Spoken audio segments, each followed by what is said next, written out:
నమస్తే. ప్రస్తుతం మనతో పాటు క్రియేటివ్ డైరెక్టర్, అలాగే పొలిటికల్ అనలిస్ట్ గీతా కృష్ణ ఉన్నారు. ఆయనతో మాట్లాడదాం. నమస్తే సార్. హాయ్. మన కొడాలి నాని ఎప్పుడు అగ్రెసివ్‌గా మీడియా ముందుకొచ్చే కొడాలి నాని ఇప్పుడు రావట్లేదు. కానీ కొంతమంది ఏమంటుంటే హెల్త్ ఇష్యూస్ వల్ల బయటికి రావట్లేదు అని చెప్పేసి కూడా మాట్లాడుతున్నారు. నేను ఇందాక ఒక మాట చెప్పాను. ఎవ్వరు గెలుస్తాను గెలవనైనా మాటలు అనొద్దని. అతను అక్కడే కాదు, ఎవరు అంటలేదు, ఎవ్వరు అంటలేదు, ఇంక్లూడింగ్ వంగాకైతే కూడా అంటలేదు. ఇతను అంతకు ముందు వచ్చి బూతులు మాట్లాడే తగ్గించాడు. ఏదో ఒకసారి చెకప్ వెళ్ళరా వెళ్ళి ఉంటారు, ఇలా ఏదో క్యాన్సర్ గిన్సర్ అని పెట్టారు. నేను బాగానే ఉన్నానని ఒక వీడియో పెట్టాడు. ఇంకా అంతగానే చేస్తాడు. అప్పుడు కూడా బూతులు మాట్లాడాడు కదా, అప్పుడు కూడా బూతులు మాట్లాడి నేను చాలా బాగున్నాను హే అంట కదా. లేదా ఆరోగ్య సమస్యలు ఆఫ్టర్ 50-60 years వస్తాయి. ఎవరికి రావు? Is already during 60. ఓకే, అతను కానీ వంశీ కానీ అదే అక్కడ చాలా మందికి 40s వచ్చేస్తున్నాయి మధ్యన. ఓకే, అంచేత హెల్త్ ఇష్యూస్ రాని వాళ్ళు ఎవరు ఉంటారు, అది మళ్ళీ కర్మ. దాని చేత ఆ ప్రకారంగా ఏమన్నా వస్తే వీళ్ళకి అందరూ తెలిసినట్టుగానే అసలు ఆల్రెడీ ఇది భయపట్టుకుంటుంది. ఎవరు భయపడి రాకుంటుంది. ఎవ్రీడే మీరు వెళ్ళిపోయిన తర్వాత ఒంటరిగా ఉండి నాకు కూడా భయం వేస్తుంది. ఎంత పర్ఫెక్ట్గా ఉన్నా కూడా ఐ ఆల్సో గెట్ స్కేర్డ్. నేనేమన్నా అతీతున్నా బోడీ కలనంటే నేను మా అమ్మ కొట్టలేదు, దేవుడు పుట్టాను ఆ టైప్ కాదు కదా. అంచేత everybody will have health issues. అంచేత ప్లస్ ఏమో నేను ఇందా చెప్పాను కదా, ఎవరిని మాట్లాడొద్దన్నాడు. తను ఒక్కడే మాట్లాడి వెళ్ళిపోయాడు. ఒక ఆశ్చర్యమైన ఫిగర్ చూడబోతున్నారు అని ఒక పక్కన వచ్చి విశాఖపట్నంలో ఏర్పాట్లు జరుగుతున్నట్టు కొన్ని ఛానళ్ళు చూశాను. నిజమేమో, అది నిజంగా నేను అక్కడికి వెళ్ళి చూడలేదు. నాకు జవహర్ రెడ్డి తెలుసున్న వ్యక్తి ఆయన కూడా ఫోన్ చేసి అడిగేంత ఇది లేదు. ఇప్పుడు అడగకూడదు, ఎగ్జిట్ పోల్సి తెలియకూడదు. అడిగినా ఫోన్ ఎత్తాడో కూడా ఒక 2-3 నెలల నుంచి ఎత్తట్లేదు అతను ఫోన్. దేని గురించి కాదు, వేరే విషయం గురించి ఫోన్ చేసాం. వాళ్ళ ఏదో గొడవలో ఉంటారు. Otherwise it was very close to me before YSR ఉన్నప్పుడు. అతను యాక్చువల్గా పశువుల డాక్టర్, ఏఎస్ అది పాస్ అయ్యాడు. సో మరి అక్కడ ఏర్పాట్లు జరుగుతున్నాయి. ఎంతమంది అలా చెప్తున్నారు, మీకు ఎంత కాన్ఫిడెన్స్ ఎలాగొచ్చింది అని అడుగుదాం అనిపించింది. మనకి ఇంకెంత 10 days ఆగితే మొత్తం తెలిసిపోతుంది కదా. కాకపోతే అది నిజంగా జరిగితే ఈ కాన్ఫిడెన్స్ లెవెల్ జగన్ నేనన్నట్టుగానే అతని ఏ స్ట్రాటజీలో అతను గెలుస్తున్నాడని నిర్ధారణ అయిపోతారు. మేకపోటు గాబీరా చూపించే వాళ్ళు అయితే చీఫ్ మినిస్టర్ లెవెల్లో ఉన్నాడు చెప్పడం, ఇంకా తెలుగుదేశంలో చెప్తారు. ప్లస్ ఏమో వాళ్ళు ఏం మాట్లాడట్లేదు. ఏమి మాట్లాడకపోవడం వెనకాల యొక్క అంతరార్థం కూడా ఓడిపోతారేమో కూడా. మీకు అర్థం చెప్పడు. మనం మళ్ళీ it's like interesting suspense thrilling movie అనమాట. లాస్ట్లో ఏం జరుగుద్ది అనుకుని తప్పితే ఈ మధ్యలో వాగేవాళ్ళు ఎవరు, ఈ వేడి స్వాములు అంటాడు తొట్టికాయ ఉంటారు అన్నమాట. ఇది తొట్టికాయ అది చెప్తూ ఉంటాడు అనమాట. ఆ తొట్టికాయ కాస్త సగం గాలి వెళ్ళిపోయి ఉంటుంది మన క్రికెట్ మ్యాచ్ తోటి. గాలి కూడా డోరు ఎవరికాడే. ఇప్పుడు పంచాంగం చదువుతా వస్తాడు, ఏ చీఫ్ మినిస్టర్ ఉంటే వాడి గురించి మాట్లాడు.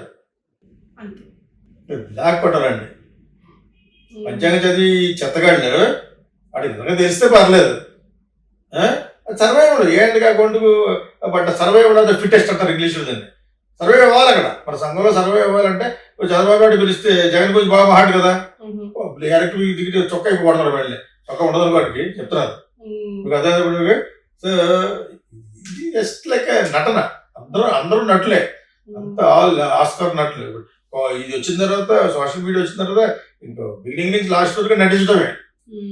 దానికి మించి వాళ్ళు మాట్లాడకపోవడం వెనకాల ఉన్న అంతరార్థం మటుకు ఓడిపోయినా అరిష్టమే, నగ్గినా అరిష్టమే. అది ఇద్దరికీ కూడా.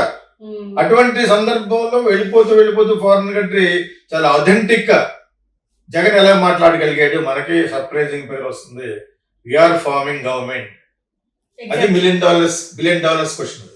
ఎగ్జాక్ట్లీ. ఒక పక్క వైసీపీ గెలుస్తుందని చెప్పేసి జగన్ అంటున్నారు, ఇంకో పక్కనేమో రీసెంట్గా అమిత్ షా కూడా ఒక మాట అన్నారు, కూటమి ఖచ్చితంగా గెలుస్తుంది, అధికారం చేపడుతుంది అని చెప్పేసి అంటున్నారు.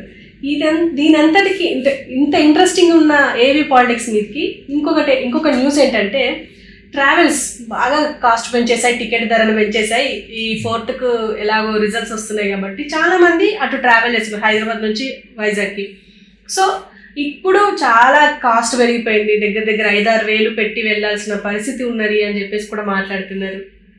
అంటే ఎట్లా చూడొచ్చు అంటారు? ఫస్ట్ క్వశ్చన్, అమిత్ షా లాంటి వాడు కూటమి గెలుస్తాను ఎందుకన్నాడంటే అనకపోతే జగన్ వీళ్ళిద్దరు కలిసి ప్లాన్ చేశారు ఈవీఎంలు అనుకుంటారు. రైట్. కూటమిలో ఉన్నారు కాబట్టి కూటమి తరపున మాట్లాడాలి. డైలాగ్ కదా ఇప్పుడు అదే అమిత్ షా వచ్చి ఏదో చాలా చెత్త అని చెప్పి మాట్లాడారు. ఎవరు జగన్ ఇంత మోసగాడు ఎందుకు మోసగాడు అంటే రేపు సీట్లు కాదు రారా మీరు. ఇది ఎలా ఉంటుంది వాళ్ళతో కూడా ఒక కూటమి పెట్టుకున్నా ఇదంతా ఒక నటనేమో, ఇదంతా జగన్ స్ట్రాటజీ అయి ఉండొచ్చు. కూటమిలో చేరండి, సరేలా నువ్వు కూడా కాంగ్రెస్ చేయరు, ఇవన్నీ కూడా స్ట్రాటజీ ఏమో చెప్పలేము. ఆ లెవెల్ కూడా ఆలోచించగలిగిన సిన్సియర్ క్రిమినల్ మెంటాలిటీ ఉన్న ఎఫిషియెంట్ మళ్ళీ అన్నీ వెళ్తున్నాను జగన్. అందుకని జగన్ స్ట్రాటజీలు అండర్ ఎస్టిమేట్ చేయకుండా పియాగాళ్ళు అంటుంటే చాలా మంది పొడుచుకొచ్చింది నా మీద. అది అమిత్ షా అనే దాంట్లో అంతరార్థం ఏంటంటే ఓన్లీ పొలిటికల్ స్పీచ్. అది మేము కూటమిలో ఉన్నాం కాబట్టి కూటమి కొంచెం మాట్లాడకపోతే లేదు జగన్ గెలుస్తాడు, నిన్న నాకు అందిన అండ కదా, అది ఎలా తెలియబోతుంది తెలుస్తుంది. ఓకే ఓకే సరే కూటమి గెలుస్తూనే చెప్తాడు. ఇంకోటి ట్రావెల్స్ ఏంటంటే బిజినెస్, అది బిజినెస్ ఎయిర్లైన్స్ లో వాళ్ళు మామూలుగానే పెట్రోల్ ఖర్చు రావట్లేదని పోరాడుతుంటే రెడ్డిగా ఒకటే చాలా సక్సెస్ఫుల్ గా ఉంది. మిగతా చిన్న చిన్న పలుచగా ఏషియా అని 2-3 ఛానల్స్ అదే మన ఛానల్స్ ఎయిర్లైన్స్ వెళ్తున్నారు కాబట్టి వాళ్ళకి చెప్తే బాగా సుభిక్షంగా ఉంది. ఏంటి సుభిక్షంగా ఉంది, ఒక ఫ్లైట్ తోటి ఈ రోజున 500-600 ఫ్లైట్లు ఆపరేట్ చేస్తారు ఇంటికి. మిగతా వాళ్ళందరూ పడిపోయారు. కింగ్ ఫిషర్ అనేది అందుకు సన్ టీవీ కూడా చేసేవారు, ఇంకోటి ఎవడ చేసేవాడు చేతులు మారినాయి. ఆ కింగ్ ఫిషర్ అయిన తర్వాత జెండాపై కర్రాజు ఎత్తే వెళ్ళిపోయాడు విజయమాల్యా. అంచేత airlines is not profitable business, it is one of the business in there whole bunch. వాళ్ళ షేర్ వాల్యూ పెరగడం కోసం ఒక పబ్లిసిటీ వాడుకునే ఒక టాటా మళ్ళీ వచ్చింది. వాళ్ళకంటే గొప్పవాళ్ళు కాదు కదా Ratan Tata and all they came taking back to civil aviation. So వీళ్ళందరూ కూడా ఏ పోటు కాపోటు గడిస్తే చాలు, ఏ ఫ్లైట్ కా ఫ్లైట్ కనీసం ఒక 5% వస్తే చాలు అంటే రూపాయి వడ్డీ వస్తే ఈ రోజున రూపాయి 12%, అది పెద్ద బిజినెస్. బ్యాంకులో 5-6% కూడా 50%, 60% కంటే 60 పైసల కంటే ఎక్కువ ఇవ్వట్లేదు వడ్డీ. పైసలతో చెప్పుకోవాలంటే 6%, 7%, 12% అంటే 1 రూపీ, 18% అంటే 1.5. 18% వచ్చిన ఎయిర్లైన్ లేదు అసలు. కానీ ఎలాగంటే ఎక్కువ వాల్యూమ్ ఉన్న గట్టిగా గ్రో అవ్వగలిగితే ఇండిగో లాంటి airlines. IndiGo started one flight, ఒక్క ఫ్లైట్ స్టార్ట్ అయ్యేది లైఫ్. ఈరోజు 100 ఫ్లైట్స్ ఉన్నాయి operating all over the world.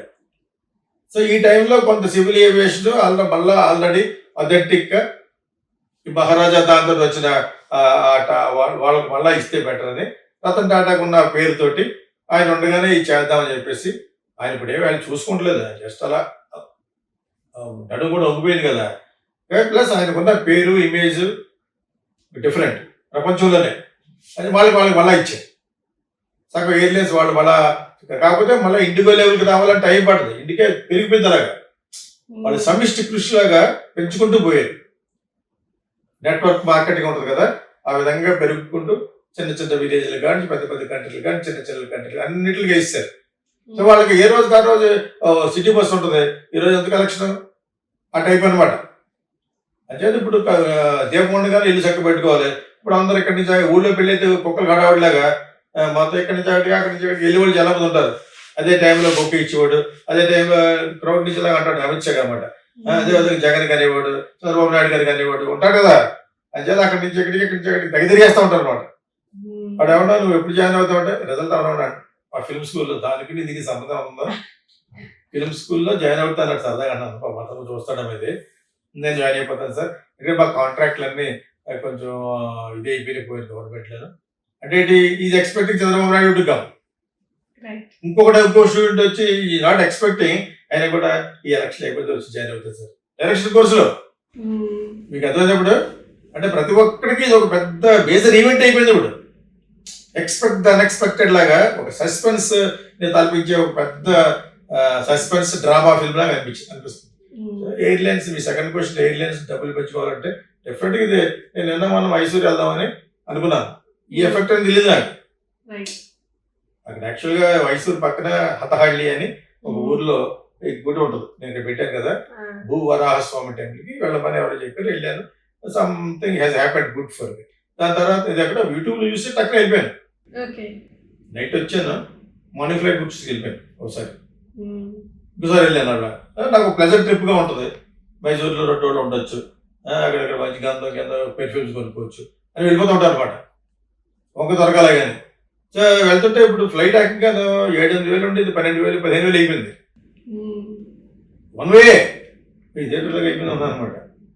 కారణం ఇది మీకు అర్థమైతే మీకు వెళ్ళేవాళ్ళు వచ్చేవాళ్ళు ట్రాఫిక్ పెరిగిపోయింది. దాన్ని బట్టి అయితే నేను కూడా 2 వెళ్ళాలి, కొంచెం సర్దు పెరుగుతారు. సో డిమాండ్ అండ్ సప్లై కదా. When ever they get the demand through travellers, ఎక్కువ డిమాండ్ ఉన్నప్పుడు వాళ్ళు రేటు కూడా పెంచేస్తారు.